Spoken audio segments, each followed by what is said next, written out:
Welcome to the Automated Daily, Top News Edition. I'm your host, Trend Teller, bringing you the most significant news stories from around the globe. Today is the 7th of August, 2023, and we have a lot to cover, so let's dive right in. Starting off with some financial news, Chinese chipmaker Huahong made a splash in its market debut on the Shanghai Stock Exchange's Star Market, with shares soaring by 13%. The company, which is China's second-largest chip foundry, raised a whopping 21.2 billion yuan, or $2.95 billion, in its IPO, marking it as the largest IPO in mainland China this year. This move comes as Chinese companies are seeking to raise capital to advance their chip technology, especially in light of efforts by the US to limit Beijing's access to such technology. Moving on to health news, a new COVID variant named Eris, a descendant of Omicron, is now the second most prevalent variant in the UK, accounting for 1 in 10 COVID cases. The World Health Organization has classified Eris as a variant of concern. Symptoms are similar to those of Omicron, and experts believe that the surge in cases is driven by Eris, waning immunity, and poor weather. However, some experts are downplaying the concerns about Eris, stating that it is still being monitored to determine its impact on infections, hospital admissions, and deaths. Turning to international relations, representatives from 40 countries who participated in the Saudi-hosted Ukraine peace talks agreed that any peace treaty to end Russia's war against Ukraine must respect Ukraine's territorial integrity and the UN Charter.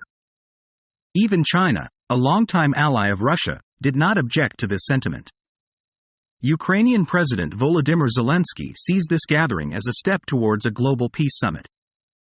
In related news, Ukraine has struck key bridges in Crimea with Storm Shadow missiles, escalating tensions between Kyiv and Moscow.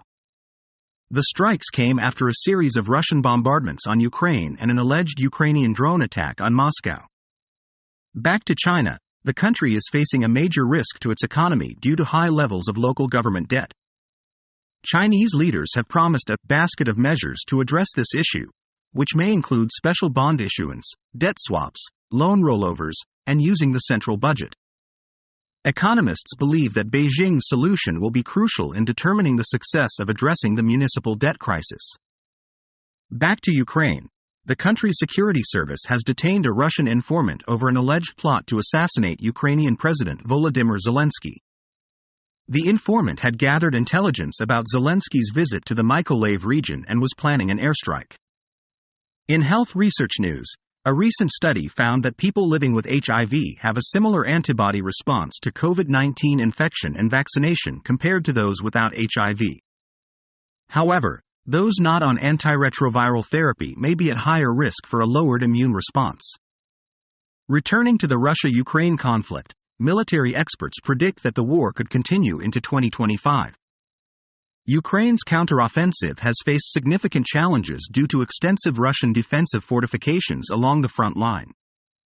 Ukraine will need continued support from its international partners, both militarily and financially, to sustain the fight. In energy news, oil prices have surged to their highest level since mid-April due to a combination of factors, including an attack on a key Russian oil export hub by Ukraine and voluntary crude oil output cuts by Saudi Arabia and Russia. Finally, in business news, U.S. trucking firm Corp has filed for Chapter 11 bankruptcy protection and announced plans to wind down its operations. The company has been struggling with a significant debt load and faced tense contract negotiations with the Teamsters Union. The bankruptcy puts approximately 30,000 workers at risk. And that's a wrap for today's top news edition of the Automated Daily. I'm Trend Teller, and it's been a pleasure bringing you the most important news stories of the day. Stay informed, stay safe, and we'll see you next time.